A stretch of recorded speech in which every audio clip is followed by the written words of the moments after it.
In this episode of the How to Do Your 20s podcast, I'm going to be talking with Colleen, and we're going to be talking about, is the vegan diet right for you, and some of the benefits with that. On top of that, as always, we're going to be talking about her entrepreneurial journey. She has a really unique model where a lot of her income actually comes from people who support her and support her podcast and all the great work that she is doing. So first off, Colleen, thank you so much for coming on the show. Thanks, Travis. So tell us your story. How did you get down this road of not only obviously becoming a vegan, but starting the blog, starting the podcast, all that kind of stuff? Yeah, so my journey was very organic. Many years ago, a couple decades ago now, I was an animal advocate, still am, but I was someone who had read about the industry, the meat, dairy, and egg industries, and changed my diet first to vegetarian, which a lot of people do, and then to vegan. And just very naturally, very organically, my inclination was to share the information I had learned with other people. So I was doing outreach and education and tabling. And what I found was that people were really interested in the information. They were really persuaded by it. They didn't want to contribute to violence against animals, but they didn't know what to do. They didn't know how to go about it. So a lot of the questions were about food and nutrition. And so with my master's degree in English literature, I just decided to start teaching cooking classes, obviously. And started teaching cooking classes so that I could give people the tools they needed to actually manifest the values that they had and manifest the behavior that they wanted to reflect their values. And from there, everything just kept happening organically. So my background is English literature and language and writing and communication. And I did not have formal training in cooking and the culinary arts, but I knew a little bit more than the people who were coming to the classes. So that was really my expertise. And as it continued working, I wanted to do more. So from there, I produced a video, which this is before the internet enabled people to produce videos and et cetera. So I actually raised the money for a DVD, produced a DVD, and then started my podcast. And I didn't even know what a podcast was. This is 11 years ago, and just recorded my first episode on protein because it's one of the number one questions we get as vegans. And from there, the podcast grew, and it continues to this day. And I just started a second one. And from there, I wrote my first book with a publisher. And a lot of authors will tell you that if the book is successful, the publisher's like, okay, when's the next book? What's the next one we're going to do? So my publishing journey began, which was lovely because I always wanted to be an author, and et cetera. And so it's been very organic, but also very intentional. So it kind of holding both at the same time, letting it become what it was supposed to be based on what I felt the need was, and also being able to reflect my skills and my own passion in my work. So let's start. One of my first questions for you is, do you think everybody should be a vegan, or is this something that is not necessarily for everybody? I think everybody should reflect their values in their behavior. And I think that's the majority of people who don't want to see animals harmed. And what we try to do is kind of wiggle our way around the fact, which is that you have to kill animals in order to eat them, and killing an animal is hard and it's violent and people become desensitized and we're removed from it. And so I think if most people really sat down and looked at what they're paying for, I think most people would be really uncomfortable with it. So I just ask people to be open and to look and to bear witness, and then be really honest with themselves about what they're able to do. Now, where I come in is I say, look, I understand the transition is difficult.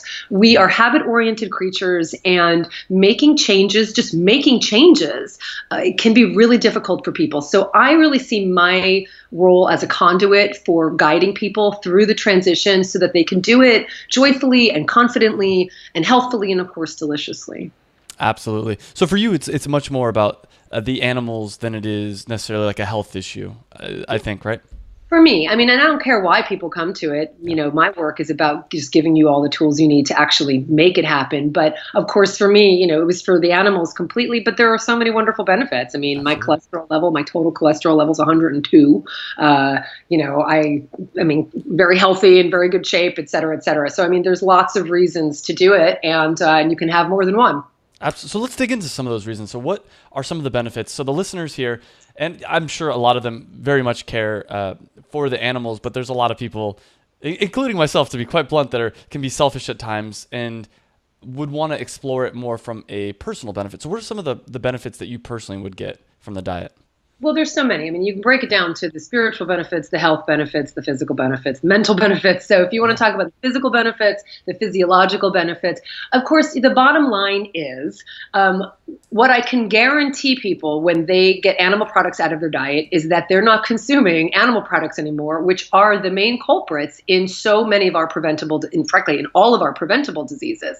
So when you take a look at the main components of animal products, meat, dairy, and eggs, you're talking about fat and dietary cholesterol. And we're talking about saturated fat, both of which contribute to heart disease, both of which contribute to strokes, both of which contribute to a raising of your cholesterol, which is a risk factor for these things. And this is very real. It's very true. It's very simple. And so when you get animal products out of your diet, you're getting out the biggest culprits that can contribute to these preventable diseases. And that's really empowering for people. And so one of the reasons I have the 30-day vegan challenge is to say, look, just do this for 30 days, because I can guarantee you in 30 days, you're going to see benefits you never thought you would see in such a short period of time. And what people see is their blood pressure goes down because, of course, these animal products contribute to high blood pressure. If you think of a hose with water, that's basically what our arteries are. And we're clogging our arteries with so much of this dietary cholesterol and all of this fat, so that literally the blood cannot flow freely because the blood itself is much thicker, and it can't flow because the arteries themselves are constricted. And so when you remove the things that actually contribute to that constricting of those arteries, your blood can flow freely. And honestly, the bottom line when it comes to health is about your blood being able to go to all the organs it needs to go to. That's it. I mean, it's really that simple. So when people do it for 30 days, they see their blood pressure go down, they see their cholesterol go down, and they really see the effects that I think is exciting for people, because that's what's the most empowering thing, is that you actually see and feel the changes. So let's talk about the 30-day vegan challenge, and that's a challenge that you have on your website. What are some of the biggest mistakes you see when people are trying to start the vegan diet that ultimately makes it so they can't follow through? So I think one of the biggest things is that people don't do enough. And so that's why the 30-day vegan challenge exists, is to say, just do this for 30 days. You have to give yourself a chance to change your habits. You have to give yourself a chance. And there's so many behavior modification experts who will tell you that people who don't make enough changes don't see enough results. So doing it for 30 days, doing it completely vegan, that's going to be huge, because what happens is you're looking in the same direction your whole life, right? All of us go to the same restaurants. All of us make the same foods all the time. All of us pick the same menu items off of those in those restaurants.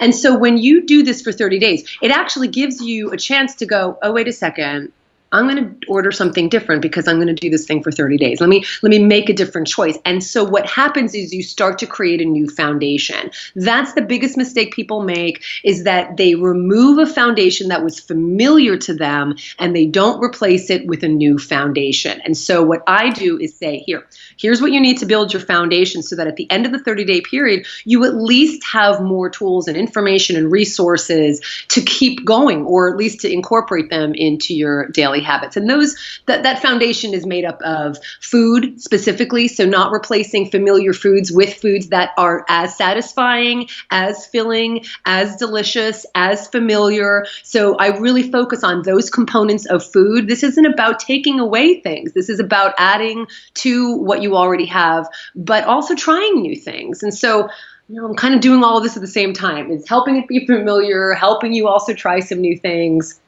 asking people to be open, giving you the actual resources to ask for what you want when you go out to restaurants. So it's really about being open, but also about finding things that are familiar, so you don't feel like you're pulling out the entire rug from out from under you.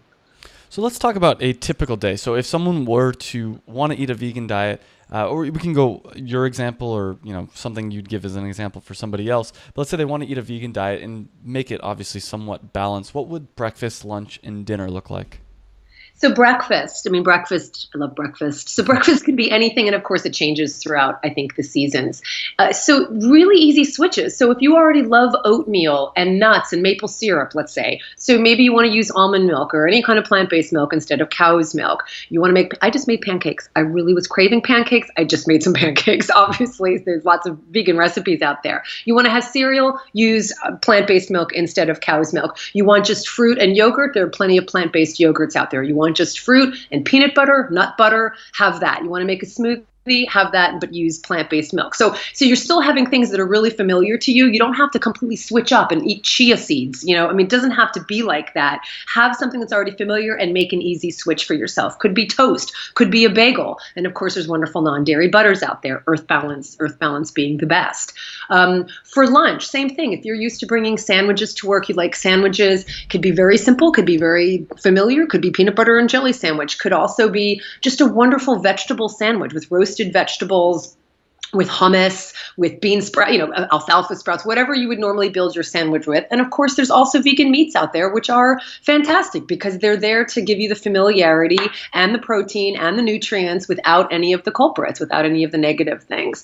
Dinners, I really am a proponent for people planning in advance what they're going to have for, frankly, all of these meals, but it's really dinner that I think trips people up the most. So I'm a huge proponent of, when you have a cutting board out and you're making a recipe that calls for 1 onion, chop 2 onions and put 1 in a container and put it in the refrigerator. That way the next day you actually have some onions already chopped. So always thinking ahead, always planning ahead. Make some rice in the morning before you go to work. Throw something in the crock pot like a stew, like a lentil stew or beans or vegetable stew, whatever it is that you want.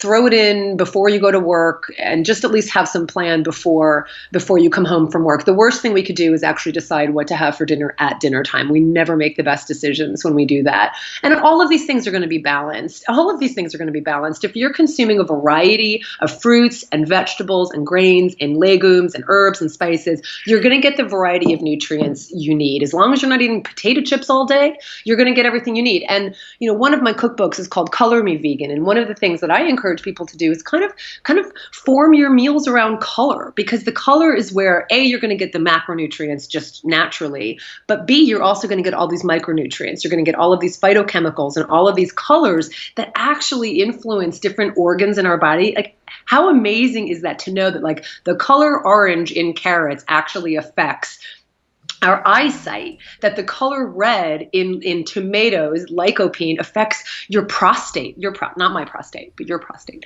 How cool is that? Like, that's so amazing. So when you think with lots of creativity and variety, you don't have to worry about obsessing over micronutrients. That is a great point there, I think.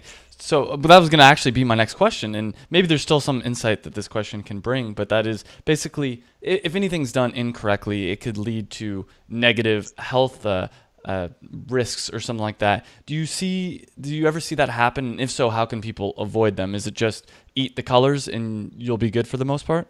Yeah, I mean, it's so important to ask these questions, Travis, but people need to ask these questions before they consider being vegan. People are doing things right now that are contributing negatively to their health. Absolutely. I mean, consuming any of these things is really detrimental. It's so frustrating every time I hear someone say like, oh, so-and-so had a heart attack and he was only 50 years old and he was perfectly healthy. No, he wasn't perfectly healthy. We don't have pain receptors in our arteries. It's one of the reasons why you don't feel it until you actually get the heart attack. And, you have to hope that it doesn't kill you when you get the heart attack or the stroke. But we're not well. People who are having heart attacks at 50, 60, 40, 30, 80 years old, it's not natural. That's not natural. It means that there was something wrong inside. And so we get those indications. One of the indications can be your cholesterol level. You can look at your triglycerides. You can look at your blood pressure. So those are some of the ways we can determine it. But everything we put in our body actually has an impact on us. And that's something you can see with every meal. You can take your cholesterol level before you have breakfast, and then you can have bacon and eggs, and you can take your cholesterol level again, and you'll see a change. So if we know that happens from meal to meal, imagine what happens from meal to meal, from day to day, month to month. That stuff is really powerful. So I'm just saying that we're already making really detrimental decisions. Once we decide to get those culprits out of our diet, we're doing the best thing we can do. And then, of course, there's more, which is let's eat as whole foods as possible, and let's eat as nutritionally dense as possible. So one of the things I see happen for people, not in terms of anything that's detrimental, because honestly, you eating a whole foods plant-based diet is the best thing you can do. But what I see happen is that because animal products are so calorie dense, because they're more fat laden, and there's more calories in fat than there are in carbohydrates and protein, right? So because they're so calorie dense, what happens is someone might have a meal that looks, in terms of volume, the same volume as what they would have had eating animal products. So if you have a hamburger made from ground beef or turkey, and you have French fries and you have a salad, now you have a burger that's made from beans or nuts or vegetables, or veggie burger, what have you, and fries and a salad. Even though volume-wise it looks the same, first of all, you're getting more nutrients from the latter than you are from the former, but you're getting fewer calories. Now that could be a good thing, or it could be something that might need adjustment for people. It's a good thing if you want to lose weight, because what you're doing is eating more food, but you're actually and getting the nutrients, but you're actually getting fewer calories, and that might mean you lose weight, and some people are looking for that. What could also happen, though, is that someone eats that same amount of food, volume-wise, and feels hungry because there are fewer calories. And so what happens is people say, oh, I went vegan and I was hungry all the time. And my answer is, well, eat then. Like, eat more food. If you actually need to eat more food, eat more food. And what you're doing when you eat more plant food is that you're eating more nutrient dense food and calorie dense and calorie less food, but that's not always a bad thing. So if it means you're going to have to eat more broccoli or more carrots or more grains or more beans, that's a good thing, because that's only going to contribute to your health. So let's switch gears a little bit here and talk about more your entrepreneurial journey. So when you first started the podcast, it sounded like you just kind of found out what a podcast was. So let's talk a little bit about that. How did you start the podcast? What was the first few episodes like? Yeah, I really was so unfamiliar with podcasts. They were still so new. And for the 11 years I've been doing Food for Thought, I write out every one of my episodes. They've always been they're essay based, and they're always written out. So the first several episodes, well into the first couple years, were very short. They're always very topic-based, very specific. One topic, so the first episode was protein, the next was calcium, the next may have been iron, the next may have been favorite breakfast foods. Always very specific and very focused. And I literally recorded not knowing what was going to happen. And I believe very much in, kind of putting your work out there and then just trusting that it will find the audience it needs if you're putting out quality content. And that's what happened. And you mentioned in the introduction, what was remarkable is that people started sending me money because they didn't know how else to thank me. And it was such a lesson in really understanding what money is. Money is energy. Money is a way to you put energy out there and you get energy back. And one of the ways we get energy back, and one of the ways we put energy out there, is through money. And people just started sending me money. And I thought, okay, well, this needs to be a formal sponsorship program. And so many, many years ago, and it continues to this day, people became members, became supporters, sponsors, whatever you want to call them. It's changed over the years. And that has been the primary income, is people saying, I value your work and I want it to continue. So here you go. When you first started the podcast, did you have a full-time job, or were you kind of in a transition period? Yeah, good question. So when I first started all of this work, teaching the classes, doing the DVD, starting the podcast, I was working full-time. I was working for a nonprofit. And when I was able to stop and make enough money to do it on my own, teaching the classes, actually that was a big income, especially when I left my job. I just kind of sat down, figured out what I needed to actually do this full time, was able to leave my job. And my accountant every year, whenever we do our taxes, she says, I've never met anybody who has more streams of income than you. And just lots of creative streams. It could be anything from affiliate programs to the direct sponsors to the cooking classes, which I don't do the cooking classes anymore, but at the time I did. I have my books, of course, so I have minimal royalties, but royalties is one stream of income, and many more, speaking engagements, that kind of thing. So I have many different streams of income, and on any given year it fluctuates, but the most consistent still remains the supporters.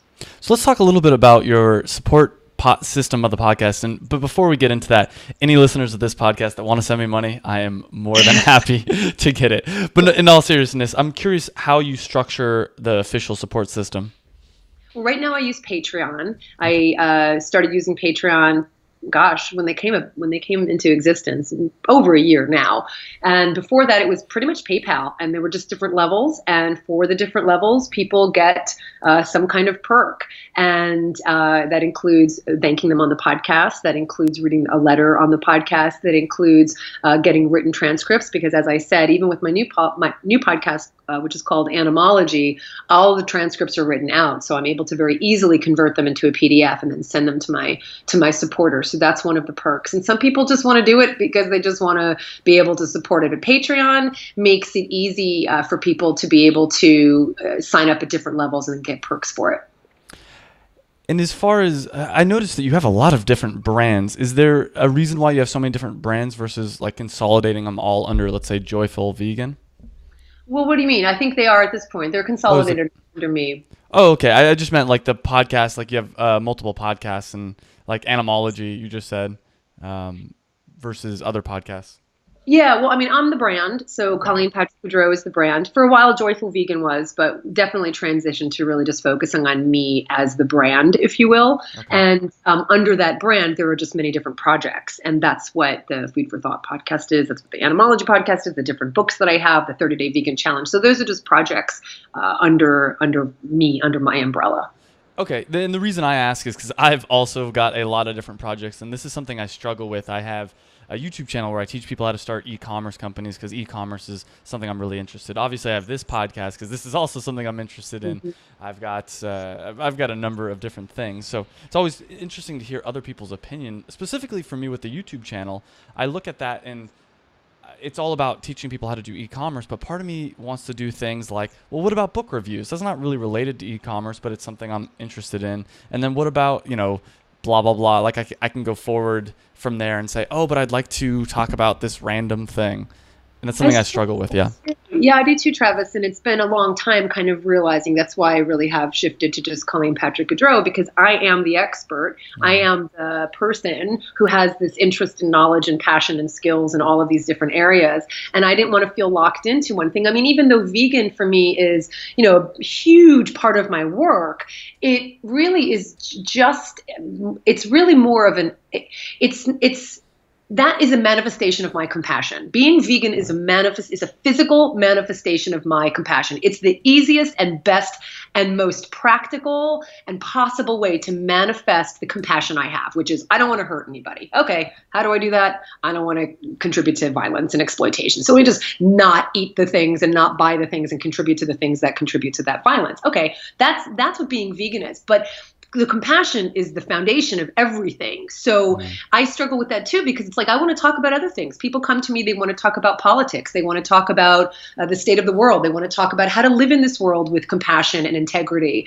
And I didn't want it to always come through the lens of veganism, because that's really just one physical manifestation. But living with integrity is really the point. So just maybe same idea. You are the brand, you are the umbrella under which you have all of these opinions and projects and passions that can come under that umbrella. I love it. So if someone were to want to start, let's go start with a podcast first. If someone wanted to start a podcast and it's something they're very passionate about, what would you recommend as the first step of doing so? I think, first of all, really knowing what your content is, being really clear about that.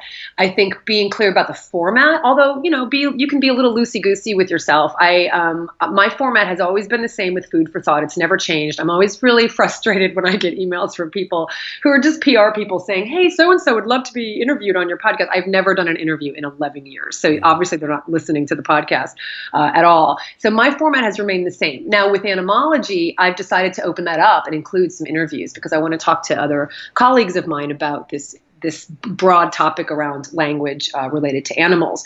So I'm opening that up. So you can, create a little wiggle room for yourself, but knowing what your format is going to be good. Being consistent in that format, being consistent in the content, at least being clear to your listeners what that is, and being consistent in how often you can put a podcast out. I think that's really important. I think consistency is really key in terms of getting your listenership, because they're going to know that they can expect and feel that you're reliable and know that. So I think those are the kind of the main things. And then all the technical stuff you can figure out. It doesn't cost much. You get a good mic. I use GarageBand for the editing. I had an editor for many years who was actually an NPR an engineer, and so top of the line. But these days I'm actually using this really fantastic editor on Fiverr. So there's really wonderful, affordable ways for you to be able to technically get that stuff out there, and just doing your homework around all the details for the for the audio file and how to market it. Of course, that's a whole other conversation.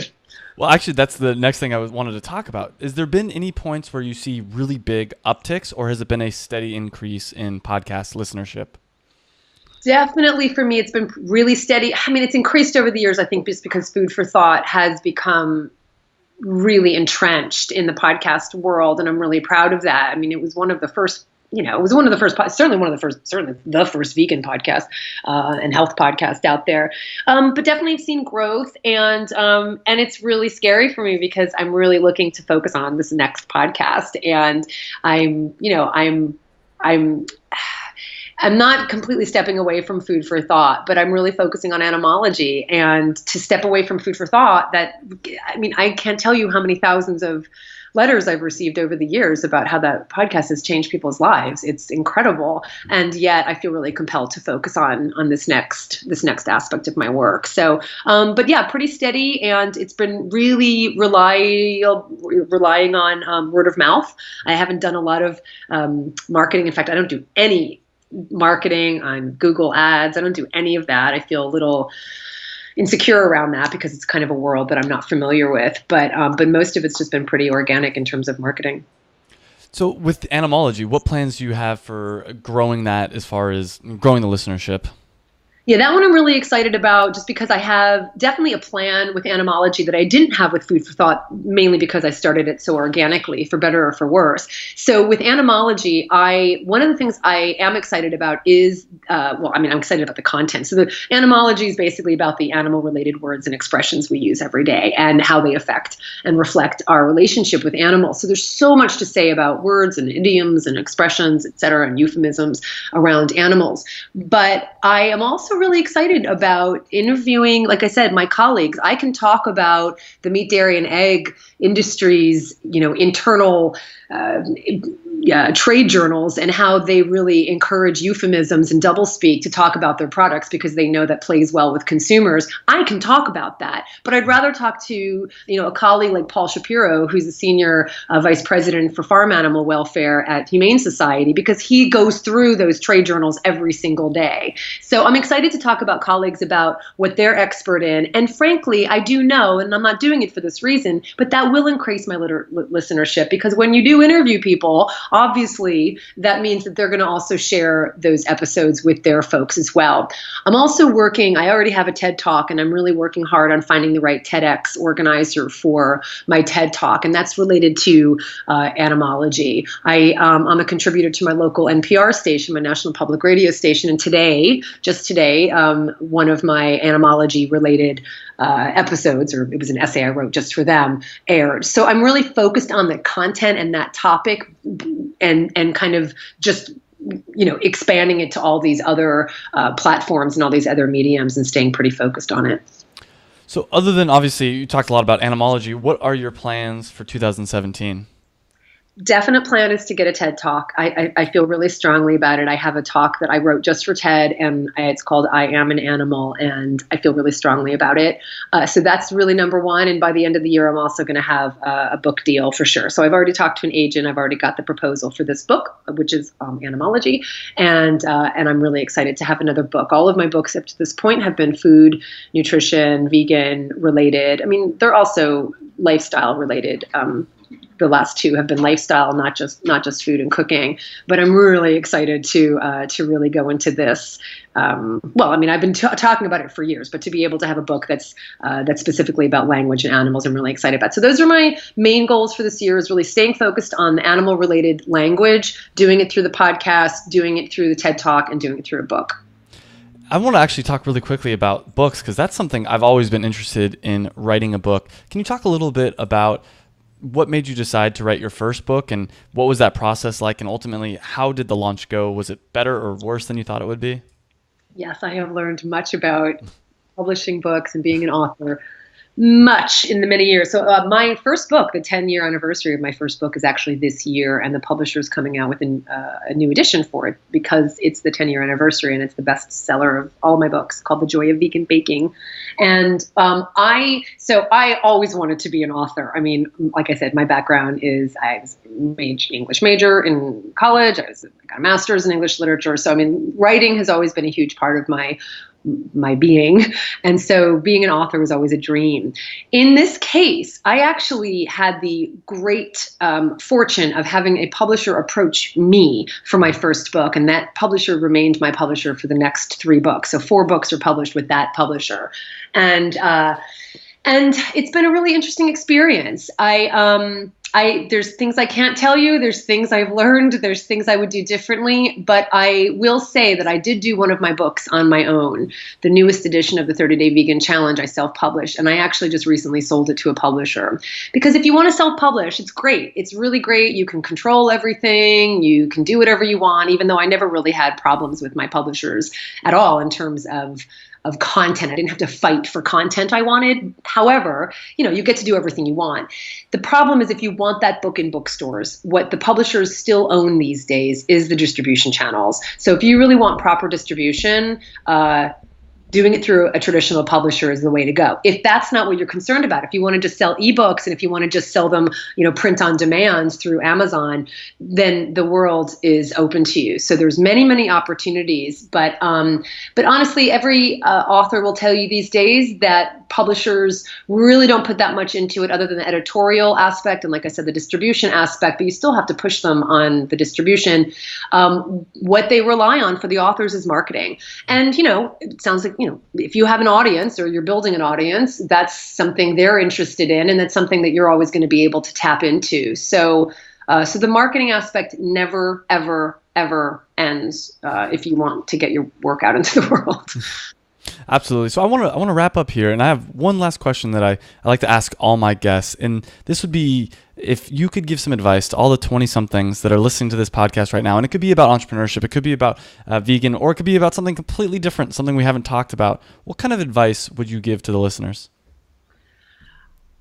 My advice would be do what you want to do. Don't let anything or anyone stop you, including and especially yourself. We sabotage ourselves so much, whether it's about our diet or it's about how we live or what work we're doing, what career we choose.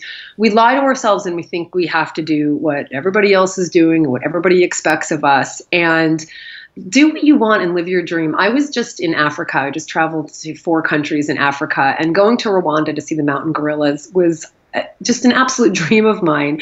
And there was a young couple there. We were also in Botswana for a safari, and there was a young couple there. They're like their 20s, and I was like, how are these people affording this this camp? Like, it was not inexpensive.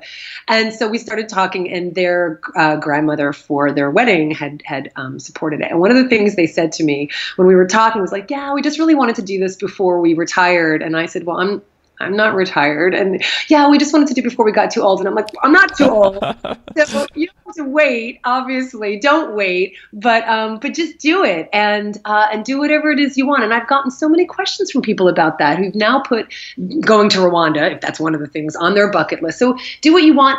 I really believe that if you write it down and you say it out loud, it's as good as done. So write down what you want, be true to yourself, stop lying to yourself, and follow your bliss, follow your passion. That is awesome advice. Colleen, where can people find out more about everything that you're doing? My website, ColleenPatrickGoudreau.com, but if it's easier, joyfulvegan.com. Perfect. Colleen, thank you so much for coming on the show. I really appreciate it. Thanks, Travis. Hey guys, I hope you enjoyed that video. And if you did, make sure you hit the big red subscribe button down below. You can also check me out on Facebook and on Twitter. And I release a new video every Monday. And by hitting that subscribe button, you'll get those new videos every Monday. And this is really a podcast. It's also a website. You can check out the website. It's howtodoyour20s.com. I'll put a link right over here as well. And what it's all about is trying to improve your life. And we specifically focus on things that people in their 20s are interested in. So make sure you like the video if you liked it, subscribe, like us on Facebook and Twitter, whatever. But I hope you enjoyed the video, and I hope to see you again on another video.